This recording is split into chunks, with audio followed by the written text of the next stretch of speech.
A disastrous earthquake shook Mexico, leaving many stranded and lives lost. We have more in our lead report. Hurricane Maria tries to root Puerto Rico, leaving the island powerless. We have the latest on these pets. And a verdict was reached in the Diana Gonzalez murder that happened right here on campus. More on the decision coming up.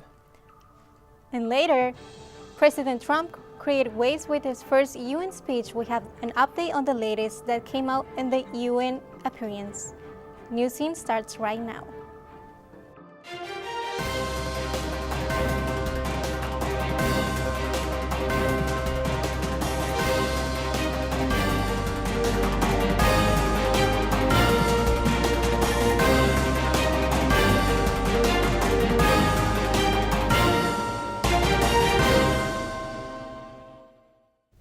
Welcome to this week's episode of Newscene. I'm Colton Chavez. And I'm Heather Casas.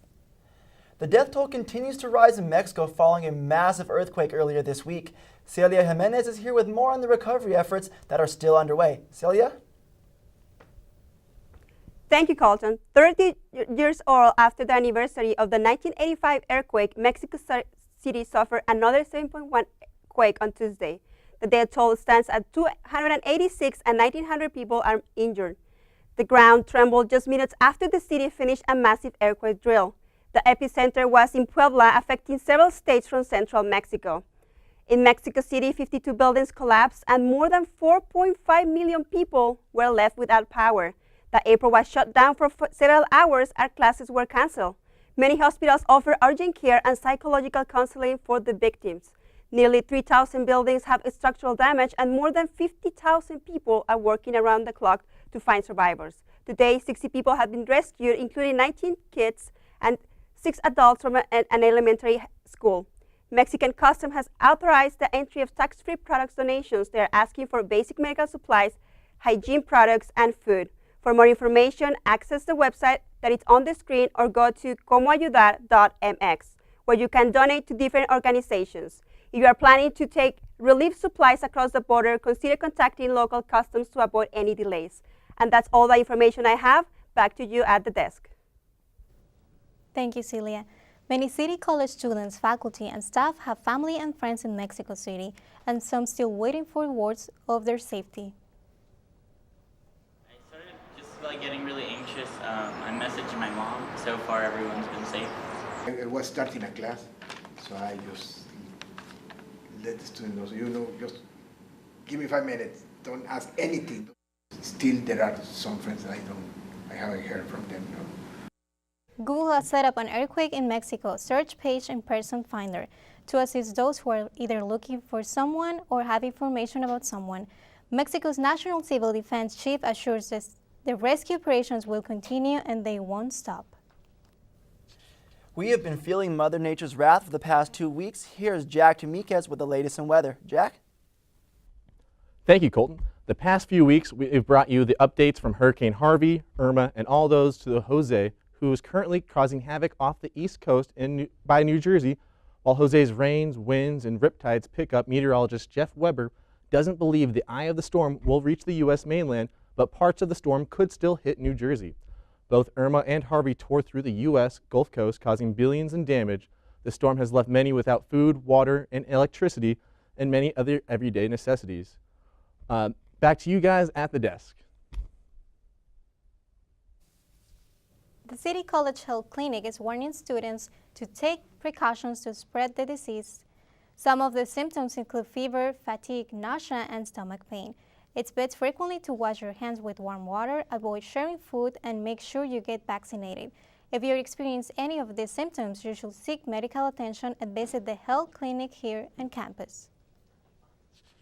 The hepatitis outbreak in San Diego is spreading. The city of Los Angeles is now on alert. Just days after San Diego County declared a public health emergency, now LA is reporting 10 cases there. In total, about 450 people are infected locally, and 16 people died because of the virus in San Diego. Up north in LA County, the cases involve homeless and people living in shelters. 4 are from San Diego and 1 from Santa Cruz. In the midst of hepatitis A outbreak, new bathrooms will be now available around the clock downtown. Balboa Park will be offering 14 stand-alone bathrooms to be open 24 hours a day. This is all part of a 30-day pilot program creating a new way for homeless to stay clean. Until now, bathrooms have been hard to find all hours, leading the streets of downtown to become infested with the disease. 5 of these bathrooms will be found on the east side of Balboa Park, near Marley Field. Depending on the outcome of this program, the city will decide the next steps to take action to this battle of the epidemic. A last-ditch effort for Republicans to repeal and replace the Affordable Care Act is approaching 50 votes in the Senate. The Graham-Cassidy bill gained momentum this past week. The bill would cut Obamacare, Medicaid, and protection for pre-existing conditions. House Speaker Paul Ryan calls the bill the last best chance, and the deadline is at the end of this month. And the family of a murdered student here at City College finally gets justice. We have the latest on this case. And following the death of football star Aaron Hernandez earlier this year, our reporters uncovered new details about his passing. More coming up in sports.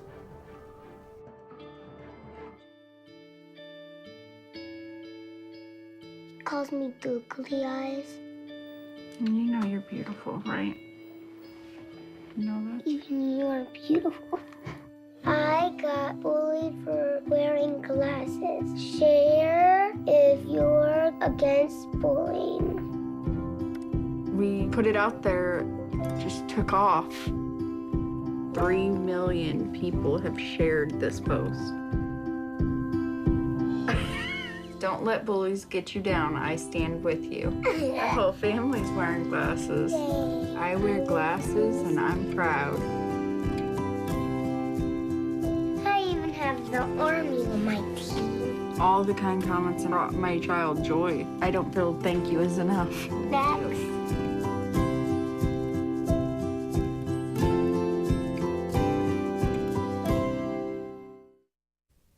7 years after the murder of a City College student, her family gets justice. 19-year-old Ana Gonzalez was killed here on campus at the hands of her estranged husband.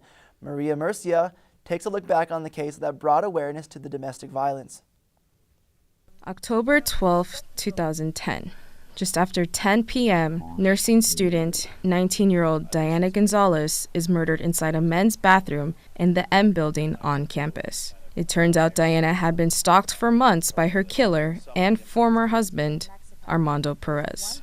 The murder shocked many students on campus after learning Diana's parents had been waiting in the parking lot below the night she was killed. 1 week before the murder, Diana's family contacted the campus police, alerting them that her ex-husband was harassing her. Immediately following the murder, Perez fled to Mexico. He was found almost a year later on February 19, 2012, and faced Diana's family at a Mexican police lineup.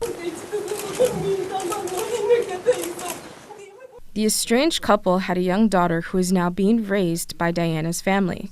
Cristal para mí es como mi hija. Yo le digo a mi esposo que si no la tuviera ella, a lo mejor yo no estuviera aquí sentada, aquí donde estoy. As if burying their daughter wasn't enough, Diana's family followed the murder trial closely. He pleaded guilty and tried to represent himself. Some of the charges against him were dropped on a technicality, but he was tried again. This time, found guilty of murder. He now faces life in prison without parole. During Perez's 2014 court case, it was an emotional case drawn out for so many years across international lines. A case that took a toll on her family and brought awareness about domestic violence. Maria Murcia, Newscene.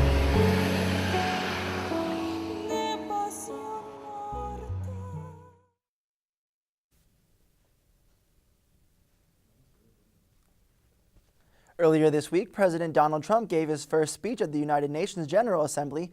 Here is Maria Murcia with a review on what happened.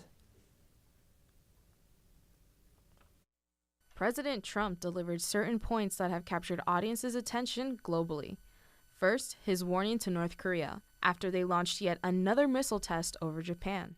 We will have no choice but to totally destroy North Korea. Rocket Man is on a suicide mission for himself and for his regime. He criticized Obama's administration nuclear agreement with Iran. The Iran deal was one of the worst and most one-sided transactions the United States has ever entered into. Trump also honored the U.S. Constitution, which turns 230 years old this year, promoting national sovereignty and cooperation among free nations. Are we still patriots? Do we love our nations enough to protect their sovereignty and to take ownership of their futures? His speech lasted about 41 minutes, with his Chief of Staff, John Kelly, reacting from the audience. Maria Murcia, Newscene. Kim Jong-un responded to Trump's statement calling him deranged and that will pay dearly for the threat. British police upped the number of police suspected in the recent bombing of a London commuter train. Following a series of raids across the British capital, authorities are questioning a total of 5 suspects, ranging in the age from 18 to 48 years old. Forensics teams are searching several addresses in what counter-terror police describes as fast-moving investigation. 30 people were injured following the detonation of the bomb on a train stopped at the South London station last week, and what authorities have confirmed as a terrorist attack. In new reports from the New York Post, a North Korean detector has spoken out about Kim Jong-un's world of sex slaves and public execution. Hee Jin-on Lim is the daughter of a high-ranking soldier and is now telling of the events she witnessed in the dictator organized. She recalls officials coming to her school to pick up the only prettiest girls at work. Kim's home. These girls were taught to feed him caviar, massage him, and become his sex slaves, saying they will disappear if they refuse. Lim also tells of 11 musicians being tied to the ends of anti-aircrafting guns and shot off one by one. Tanks will run over these remains repeatedly. Lim says that despite her family's privilege, they live in constant fear. California stands up to President Trump once again, bringing another lawsuit. The Trump administration improperly waived 37 federal statutes to build a new Mexican border wall. The lawsuit claims that the government violates the U.S. Constitution's separation of powers. They also claim failure to comply with environmental laws leads to damages along beaches. U.S. Customs states the new border wall will be built by the end of October. And the U.S. coast is having a hard record-breaking year drug seizure. Since the beginning of the last month, the Coast Guard has recovered over 50,000 pounds of cocaine and heroin. If you're wondering what adds up to, it's an estimated about $680 million. The confiscated drug were landed right here in San Diego this past Wednesday. The Attorney General Jeff Sessions is commending the Coast Guard for their efforts standing as they keep nearly 500,000 pounds of drugs off the United States streets. For more in the world of sports, here's Marissa. Thank you. Thanks, guys. Earlier this week, when the college football AP poll was released, the San Diego State Aztecs were ranked 22nd after their last 2 victories came against Pac-12 schools, the most recent of those being against the formerly ranked Stanford Cardinals. The Aztecs overcame a 4-point deficit in the 4th quarter thanks to a game-winning touchdown pass from Aztecs quarterback Christian Chapman for the 2017 upset victory. The Aztecs travel to Colorado Springs tomorrow to take on the Air Force Falcons for their first Mountain West Conference game of the season. And the Chargers may have left town, but they're still making history. This past Sunday, Chargers future Hall of Famer tight end Antonio Gates broke the record for most touchdown receptions by a tight end in NFL history. The record, which was once held by Hall of Famer Tony Gonzalez, was broken when Gates caught a 7-yard touchdown pass from quarterback Phillip Rivers in a 19-17 loss to the Miami Dolphins. The Chargers look to bounce back this Sunday against the undefeated Kansas City Chiefs. And speaking of records being broken, we go to the Diamond, where Padres outfielder Hunter Renfroe set a new team record with most home runs in a game by a rookie. Renfroe went yard 3 times against the Arizona Diamondbacks and has been carrying a hot bat after being recalled from AAA El Paso. With 24 home runs on the year so far, Renfroe also ties the team record for most home runs in a single season by a rookie. And finally, the football world was shocked to find out that former New England Patriots and tight end Aaron Hernandez was diagnosed with stage 3 CTE, which is the most severe case seen for someone of Hernandez's age. Hernandez, age 27, was found dead in his jail cell after an apparent suicide, following days after being found not guilty of double homicide. Hernandez's fiancee filed a lawsuit against the New England Patriots and the NFL, claiming both were aware of the link between suicidal impulses and CTE, but failed to share this information with Hernandez. That's going to wrap it up for sports. Back to you guys at the desk. City College is home to a study abroad program allowing students to learn vacation destinations. We'll have more coming up. A new Lego movie brings martial arts and laughs for the whole family that hits the theaters. More will be coming up in entertainment.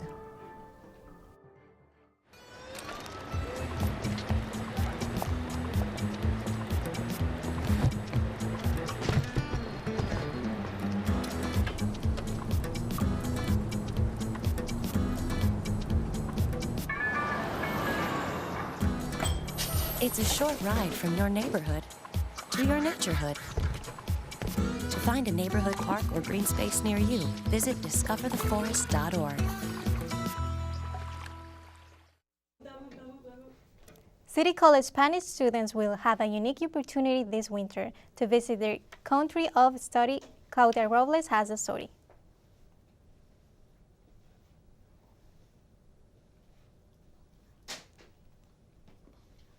We apologize. As one of the most active study abroad programs on campus. Students have a variety of traveling abroad options in the spring, summer, and winter sessions. Spanish professor and advisor Rosie Sandoval gives us the benefits of studying abroad in a different country. A study abroad program, it's an opportunity for students to go to out of the country and study with local students. This will make the student more competitive when it comes to going seeking for a job. When they travel abroad, they get to see their hometown, the USA, from a different perspective, and they really appreciate what they have here. We started with Costa Rica first, and has become a very successful program. To be able to be in another country, learn another language, for me, like, I'm not really a scary person, so I'm very adventurous. I like doing new things, seeing new places, and so it was wonderful for me to be in Costa Rica. The Benjamin Gilman Scholarship is highly encouraging to community college students all over the United States, as it funds travel and living expenses. One that I highly recommend is Benjamin Gilman Scholarship. 2 years ago, 7 of my students applied, just students from my classes applied, and 4 of them got full scholarship, and 1 of them got half. So don't miss out for a chance to travel to Madrid, Spain this spring 2018. I actually still keep in touch with my Costa Rica mom. She's actually going to come here for her birthday in January. This is Claudia Robles, Newscene. And for more information and studying abroad, you can find Rosie on the 5th floor on the AH building, room 518B. City College Drama Department will present one of 6 productions of their upcoming fall show, Electricidad. The show is set in East LA following the murder of El Rey del Barrio as an unforgettable story of loyalty, passion, and family. It will involve Cholo culture and be voiced in a combination of English and Spanish. The production will be held in the Black Box Theater running from Friday, September 29th at 8 p.m. to Sunday, October 8th at 2 p.m. Electricidad contains adult language, violence, and mature themes. It is recommended for audiences over the age of 14. And here is Mirsha Arambula with entertainment. The latest news on the big screening Lego movie is here, and the famous Jackie Chan contributes his talent to the film. In the film, The Battle for Ninjaga City, the battle will become a family fight where a team of ninjas must learn to control their egos and work together to make a victory at the end. A martial art legend, Jackie Chan does triple duty in Ninjaga, voicing the young ninja's master, acting in live action sequence, and bringing his fight team choreographers' talent to make the production. This is a perfect movie to enjoy your family and hang out. Here we have the first look at the Tom Bodrader Oscar winner, Alexis Voyanders, giving the live an independent woman, daughter of who has vanished when she was a teenager. Now at 21, years old without any real focus on the purpose, Laura navigates through the streets of East London, rejecting the idea that her father is truly gone. She receives everything she has known behind in search of her father. Last known destination, but in her journey will not be easy. Tomb Raider will be in the theaters March through the 18th. Adidas is beating Nike's brand, especially in its brand Jordan, which is running into trouble into styles that have fallen off of the flavor. Researchers in firm PD Group reports that Adidas has become the second best seller in footwear in the United States. Adidas passed Nike's Michael Jordan's, which is NPD, tracked separately from the rest of the Nike. According to spokesmen from Adidas, their brand production remains currently trendy, and they listen to their people and what they need and giving them what they want. Facebook donates $1 million to the Red Cross in Mexico. The money will help rebuild the affected areas and the victims. And the spokesman from social media and the people been using the platform to come together. Following the disaster, Facebook is also working with Unchief to waive fees on donations and on its Facebook page. That's it for entertainment. Back at you guys at the desk. And that was Devon giving the latest on entertainment. Thank you, Devon. And if you have any plans to travel across the border this weekend, stay tuned to find out what changes you will have to make. Flights in the Caribbean islands are back on this morning following the wrath of Hurricane Maria. We'll have more coming up in weather.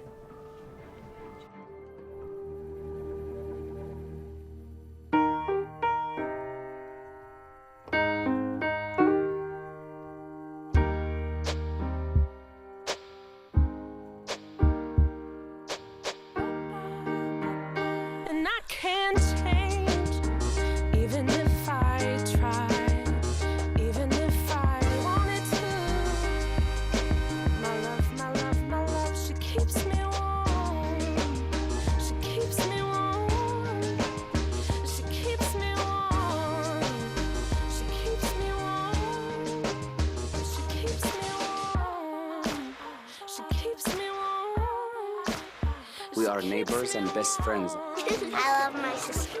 My heart doesn't see race. Love is love. Our family is no less than any other family.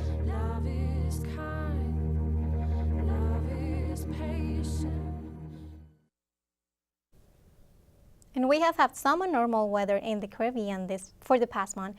Here's Jack Domikis with the latest.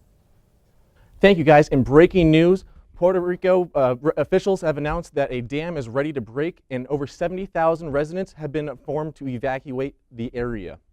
Now, Maria has caused devastation across Puerto Rico as a Category 4 hurricane. Maria tears through the island with wind speeds reaching as high as 155 miles an hour as it hits the country. Power lines were torn down by flying debris and intense wind speeds of Maria. The Huffington Post pointed out floodwaters could easily have compromised electrical transformers, substations, underground power lines, and power plants across the nation. Officials reported that power is out for 100% of the island since the storm hit while bearing a weight of a $9 billion debt. Puerto Rico Electric Power Company authorities reported that they could be out of power until about halfway through the next year. Emergency services at the San Juan-based Asheville Presbyterian Hospital remained intact after the hurricane ripped through Puerto Rico. Now, American Airlines, while most airlines are canceling flights, American Airlines are starting flights back up today to San Juan Airport. Along with carrying passengers to and from the affected region, they've brought down 5 planes full of supplies to help aid the island nation. Prior to today, the airport was only open to military personnel and equipment. Now, New York and American Airlines aren't the only ones sending aid to the destroyed Caribbean islands. New York's Urban Search and Rescue Team, Task Force 1, is gearing up to help the victims of Maria. This task force is trained in water rescues and building collapses, among other situations. They expect things to get tough as soon as they hit the ground. Let's take a look at the local temps. As we look at along the coast, we're going to be about mid-60s to upper 60s, and as we move towards the more midland, we're going to be mid to low 60s, and as we get into the mountain range, we're going to see that it's about upper 40s, doesn't quite hit the 50s. It's really chilly. Probably want to avoid up there. And then as you get into Borrego Springs, we're looking at about 72. There's the mountain range right there, so it keeps the dry heat on the other side of the mountain there. Let's go ahead and take a look at our local forecast. As we see on Friday and Saturday, it's going to be about 74, and it's going to be a little overcasty. And on Sunday, it's going to get nice and hot. By the time we get to next Friday when we see you guys again, it's going to be hot enough to get out to the beach with all my friends. Now, let's end on a positive note and take a look at Frida. Frida is a search and rescue dog suiting up for work. Frida has helped rescue 12 victims from Mexico and helped save over 52 victims in her career. Now, hardworking dogs need breaks at times too. Thank you guys. That's all the time I have in weather. Back to you guys at the desk. Thank you, Jack. That's absolutely right. I am also looking forward to that beach weather, especially after moving from Colorado. Now, the San Diego Association of Governments announced Tuesday that the Interstate 5 and 805 will be closed to traffic south of State Route 905 as part of their ongoing improvements on the border. Starting Saturday at 3 a.m. and continuing through 12 p.m. on Monday afternoon, the San Isidro port of entry will be closed down to all southbound traffic going into Mexico during the 57-hour shutdown this weekend. Southbound vehicle traffic will be directed on the Oteo Mesa port of entry, where travelers should expect longer wait times to go into and out of Mexico. In a new spot in Gaslamp brings nostalgia and craft brews to video game lovers. A new coin-op game room opened Wednesday on the 6th Avenue and F Street. This new location is twice as big as North Park Coin-op with over twice as many games. They have classics such as Galaga, Super Mario Bros., and Tetris, and more physically demanding games including Skee-Ball and Dance Dance Revolution. The bar sells 16 craft brews on tap, and the kitchen includes essential bar group like pizza and burgers, with more options for vegetarian and vegan diets. Go straight digging for change in your couch cushions. It looks as though this game room is here to stay. I have to tell you, my inner nerd is screaming when I hear about this bar. I've always been a huge fan of Pac-Man and Galaga and all those classic games. For sure, we have to check that place out. Oh, most definitely. And also, they serve beer there, so it's like an adult playground for everybody. Not only can you play a few games of Galaga, but you can sip on a nice cold brew as well. It's a perfect place to go after a night out and have some place to go, not just to play, but for eat too and have a great time with your friends. So make sure to check this place. It's at X 6th Street and F, so make sure to go and check that place out. Well, I am looking forward to going there and doing that. I want to thank everybody for watching this episode of Newscene. Tune in next week for your latest local, national, and international news. Thank you.